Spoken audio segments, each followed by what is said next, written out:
Hi, Saul. Hi. Nice to see you. Nice to see you. Thanks for joining us today. That's all right. You have a gig tonight, and we're going to be looking forward to watching that. I'm going to start by saying I think Adventures in Limbo is a very beautiful album.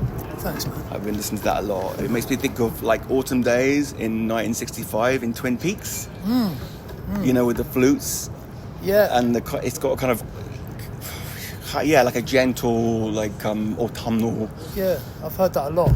I mean, it was made at that time of year, and it has that kind of melancholy kind of feel to it, doesn't it? Yeah. It's not winter. No. It's not spring. It's definitely not spring. Yeah. But I say Twin Peaks, but it has a lot of like Englishness and England in it. What led you to go in this more gentle direction? Well, I mean, I've been doing Fat Whites for, I guess, about 10 years at the point that I went to make that record. I'd been writing those songs while on tour with Fat Whites, just writing them on the tour bus. Yeah. And I didn't really plan on doing anything with them, and I was just playing them to friends, and people were like, "Oh, you got to release this stuff." It's really good.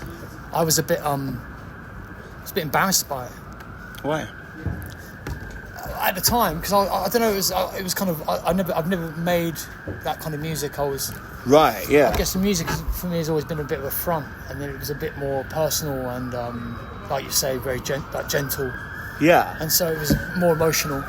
There's less to hide behind, right? Less to hide behind. No screaming and like rock and roll stereotypes or So it was a kind of natural thing, I guess. Also, in a way, it's like getting older, making music and trying to do it in a more kind of dignified way.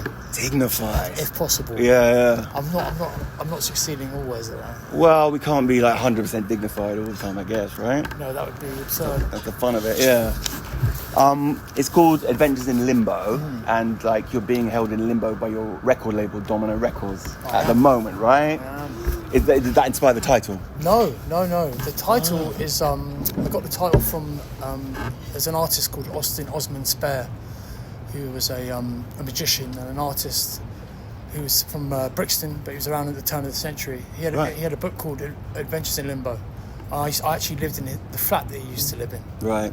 And a lot of mad things happened in that flat. I kind of felt like I was possessed by the spirit of Austin Spare at a point. Wow.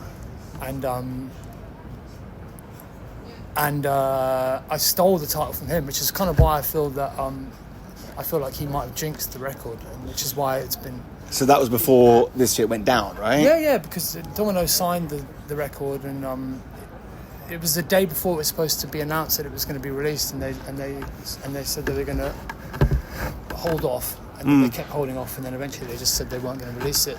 The label I used to be signed to before I signed to Domino wanted to buy it off Domino, offered them the same amount of money that they paid for it. They don't want to sell it either, so they don't want to sell it and they don't want to release it. They don't want to let it go. They say that they're going to release it one day, so hopefully they stay true to their word. Do you think they're holding on to it because they want to release it, or I can only think so, unless they want to silence me completely. But I mean, did they give you a reason for it not coming out? No, not really. I mean, I think they thought that I was going to get cancelled, which is why they didn't want it to go out. Okay. I did a little research. I don't like to research too much. Anything you want to say about that? No, I mean there was nothing. There was really nothing to say. I've got a bit of a reputation for being a difficult character. I was addicted to crack for a long time. Okay. And, I was quite erratic in those years. Yeah. Sometimes violent, sometimes criminal. And I think the way that I lived cast a shadow over the things that I did. But I think everyone can see now that there isn't any. You know, I mean, I'm about to put 2 records out this year. So right. Do you think they're scared of you because you're from? I mean, obviously, Fat White Family was 10 years ago, way before cancel culture was even a phrase. Yeah, right? I don't think we would have got off the ground if it had been. No. Well, thank God you did it before then. Yeah, just about. And I think they are. I think Domino is quite a safe label anyway. They're quite conservative, really. Yeah, they have big indie pop kind of names, indie label. Right? Yeah, it's not really an indie, you know. Yeah, and I don't really know why they signed me actually. I have to say, because I remember saying to the guy who signed me, you know, that there will be trouble, and he kind of laughed it off at the time. But then there was, but you know, whatever. I've moved for a long time. It kind of got me quite down. Yeah. And it's taken me until this year, really, end of last year, beginning of this year, to get back into songwriting, you know. Yeah, I saw some of your posts about it, and like, you know, this guy. I kind of had a spiral, you know. I lost my mind a little bit. It's really cool. You're completely honest about it and not playing the game. No, I don't protecting your like. For sure, I don't see any point in you know. I don't see any point in being anything but honest about that album is so fucking good, and obviously, like at that point, I can see how frustrating that was. It's like that could have been, and it could still be. For sure, it was set. You know, Domino was set to really push it. Yeah. And I kind of built it so that I was hoping that album would come out and it would take me away from the other things that I've been involved in. Yeah. And it was all kind of lined up quite nicely. Yeah. And it didn't happen, and that's.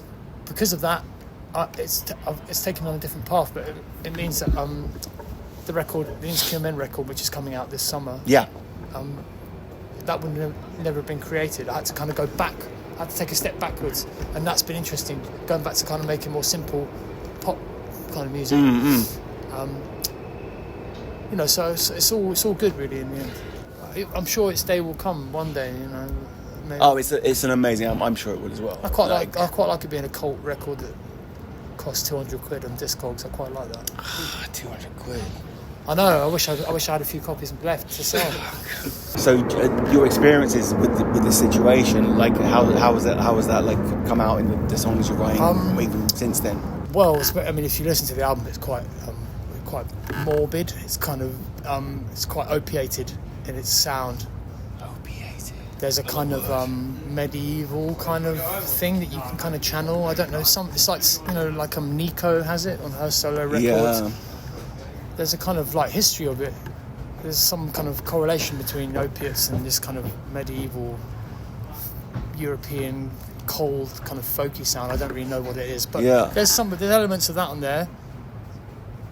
I mean, of course, I was high when I wrote it and when I recorded it. When, you know, sometimes when I've played it and it comes out. Yeah. Nico's like a good reference, of course, because it's that mid-60s fluty hit, right? Exactly. John Cale? John Cage? John Cale produced that. Yeah, produced her records. Yeah. I mean, I'm a massive fan of all of her solo stuff. Yeah, me too.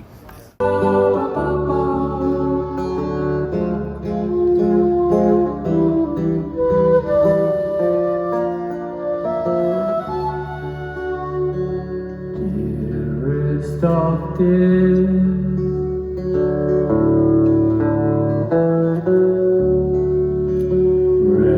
wretchedly poised,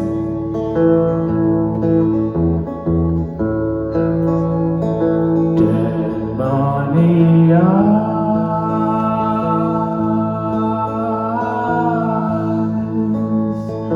End of all choice.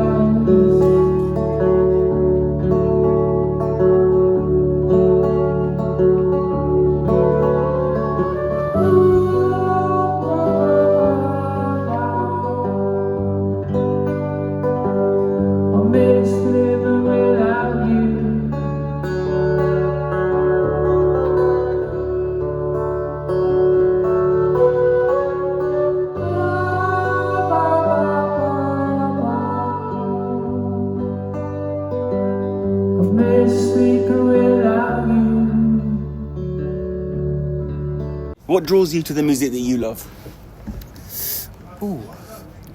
Well, lots of different things. I go through stages. Boom. That was Austin Spare. I go through different stages. And recently, I've kind of stopped listening to music. Actually, I got into kind of field recordings, and then I started getting into kind of just sound recordings, and then spoken word stuff. And I've found myself really not listening to that much music actually, and listening to more, like I say, field recordings and stuff like that. I mean, I have playlists on YouTube that I save things on, my playlist is called Deep Bog Sound 2. Is it public? Tell us. It's public. Tell us more. So you can have a look for yourself. I got really into classical music, and I've listened to a lot of classical music over the last few years. Yeah. Mostly classical music and jazz, and then I got to a stage where I stopped really listening to music at all. I kind of got pissed off with music Yeah. because I had the struggles of trying to survive as a musician. Yeah.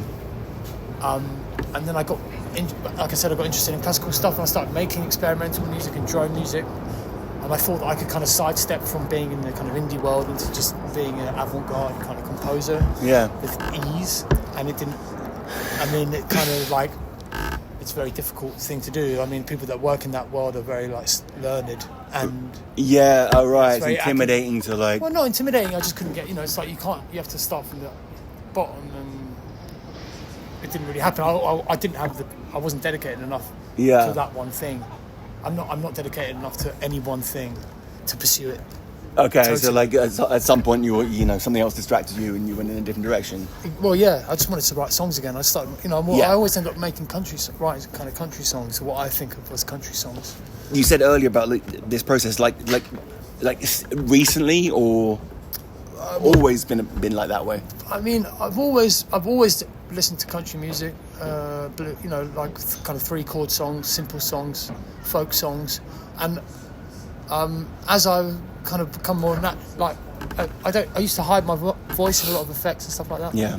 And as I get older, I just don't see the need to do that. I don't see the need to try and write. I used to try and always write weird songs about serial killers and things like that. Yeah. Now I'm quite happy just to sing about how I feel, which is kind of boring in a way, but the older I get, the less I want to mask things. The more comfortable I am just being myself. That is the mature artist, right? Like, not using anything you don't need. For sure. I don't know if I'm mature, but I am. Maturer. I'm trying. Yes. Well, we're artists. We'll never be mature, I guess. I hope that. Is your musical mind always on?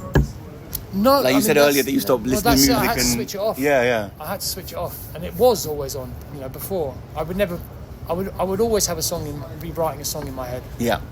And it's only now that you actually asked me that I really think about it, and I haven't. I don't have that thing these days where I'm always, if I'm walking down the street, I'm working on something. I've kind of switched it off. I write a lot more these days. I write a lot more poetry and stuff like that.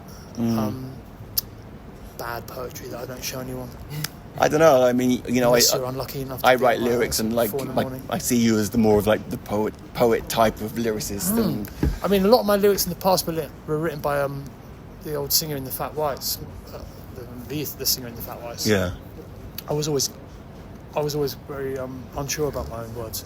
But now I'm more comfortable with it. But no, to answer your question, my musical mind is not always on that. You've learned to switch it off at times. Yeah, it was it drove me a bit mad. Well, yeah, of course. Especially when I was making this drone music, Can only imagine. Yeah.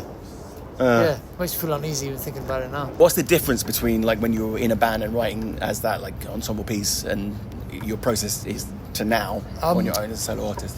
Well, my writing process now is a lot less filtered. Like I said, it's I tend not to.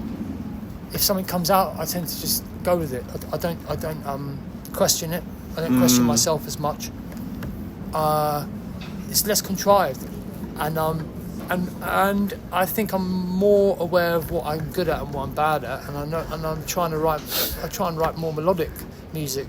I feel there's a real lack of melodic music, certainly within the musical scene that I play, and there just seems to only be people talking and saxophones and violins. Yeah, people are too cool to like just write a song that people just want to like touch them by the heart and sing along to. Yeah, in a simple way. I miss that. Well, the album is like super like catchy, like, you know what I mean, like when I started playing it, I was like, I mean, it really plays like an album, you know what I mean? The songs, you're like, oh yeah, like, you feel like you've heard it before, and it's really enjoyable in that songwriting way. That's how I intended it to be. I hoped it would be taken as a whole kind of piece of work. Yeah.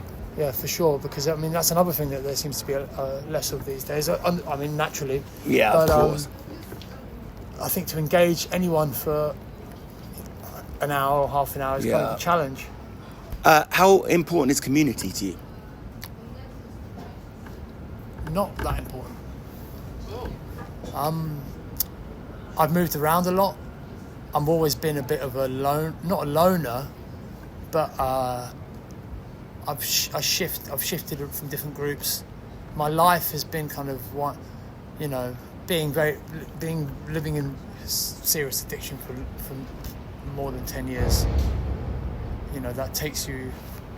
You're in the community of junkies.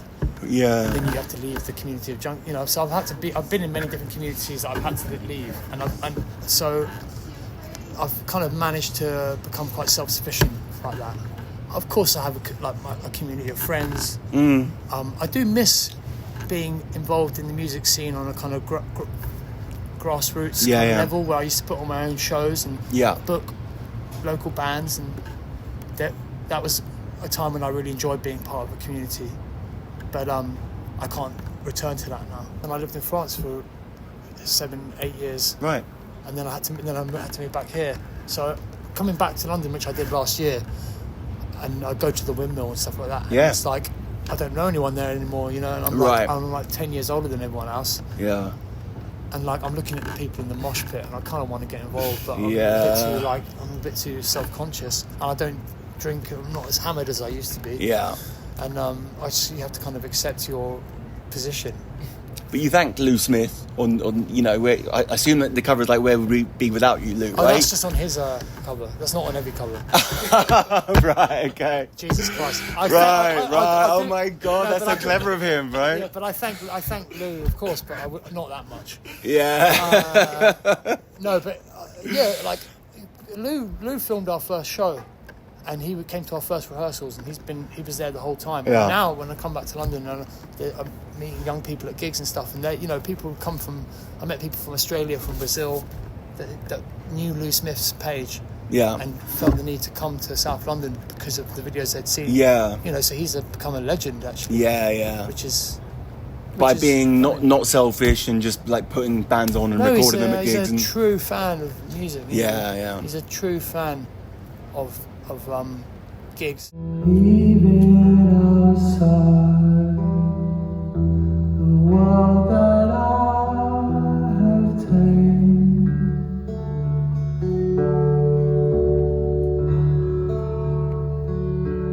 sweet agony,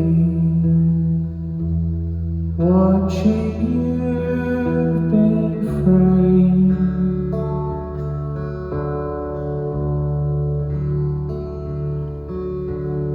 I see a trace of myself in everyone,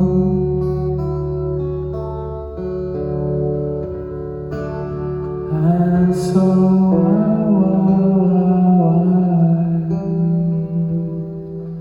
take so long. I feel like all culture is kind of is dying. Actually, I think everything's dying. Yeah. And so there's things that it's hard to find stuff to be inspired by if you like what I like. And so I think it's not a choice. It's not a choice, but I think it goes hand in hand with how wasted. Being wasted and being partying and stuff like that, and kind of not really living that same lifestyle anymore. Yeah. You know? I mean, what you've been through, your experience is quite rare. Not to be addicted, but to come from a big band and go through that, and then, well, everything we talked about is not many people have been through that, so it's not a common perspective, I guess. No, for sure, and it does leave you kind of on the outside of things a little bit. Yeah. But it's not something I'm like. Yeah. You say you've always felt like a bit of an outsider. Yeah, for sure. Yeah. I have been. I always have been. Yeah. Okay, to other outsiders out there starting off, young outsiders of your ilk, I guess, what would you if you could give them any advice? Advice I would give them. I don't know. I'm not really the best person for advice. Yeah. But I would say find what it is that you love and follow it kind of ruthlessly. Yeah. And don't be afraid to kind of make enemies. Right. I think that people need to be less afraid of making enemies. Yeah. People are terrified of making Absolutely. enemies. Especially artists. You know, I Yeah. think it's important for artists to almost. It can be a prop that you use to your advantage.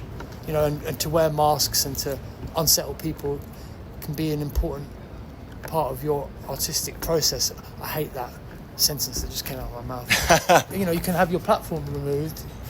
Yeah. You can have your job. I mean, you know, but no one can ever take away your ability to enjoy art and music or make it. If you're willing to really, if you're willing to pursue it ruthlessly and like dedicatedly, at the cost of many other things, then you'll find some kind of enlightenment in it.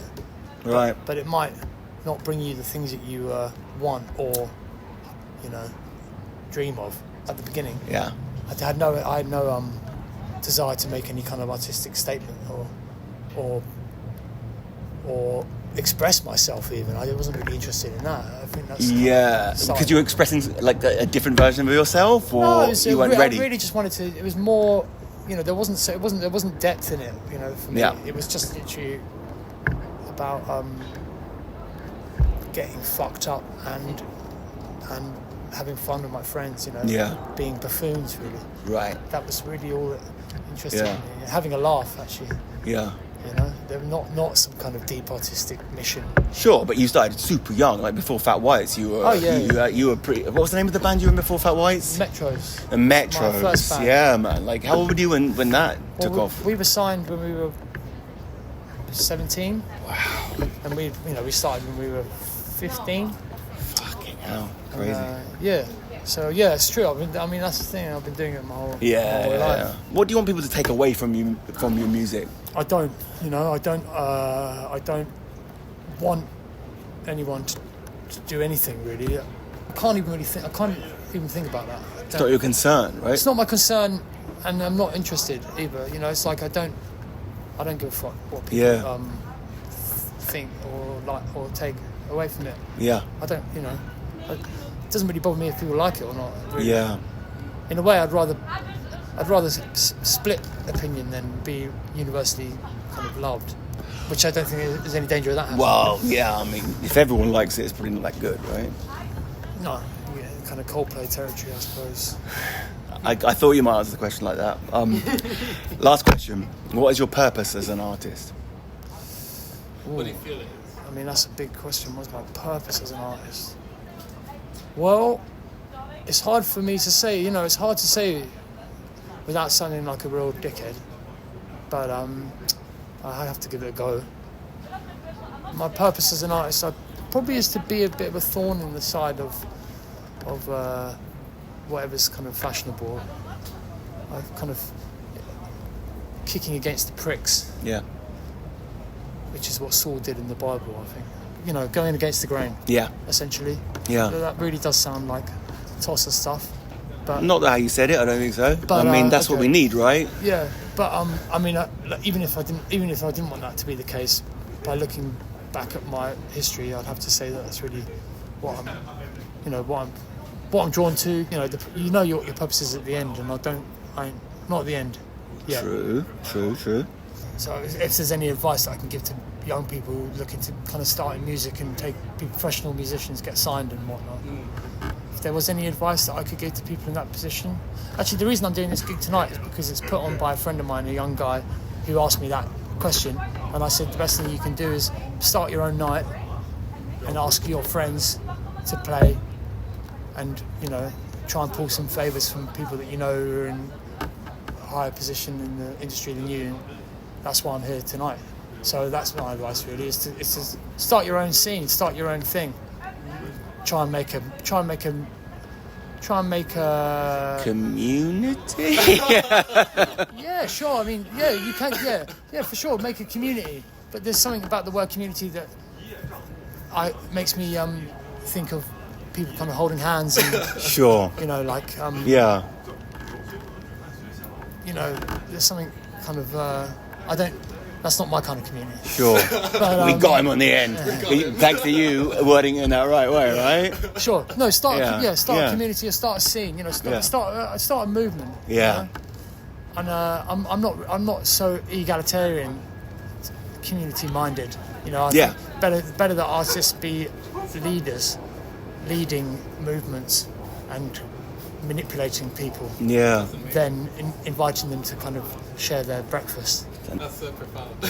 Oh Jesus, I don't want it to be. That's okay. Saul But thanks. Adamczewski, Yes. thank you so much. Cheers, man. Great interview. Look forward to your gig tonight. Great. Adventures in Limbo. Check it out. It's on Spotify, Yeah. even though it's not And released. Let me just do a quick plug from my I've got a record coming out at the end of the month. Record.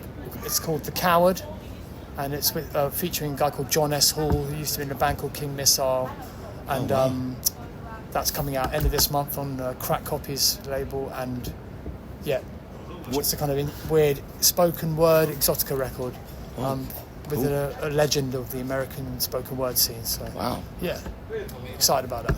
Awesome. Thank you so much. Thank you so much. Thank you so much. Adamczewski. Saul Adamczewski.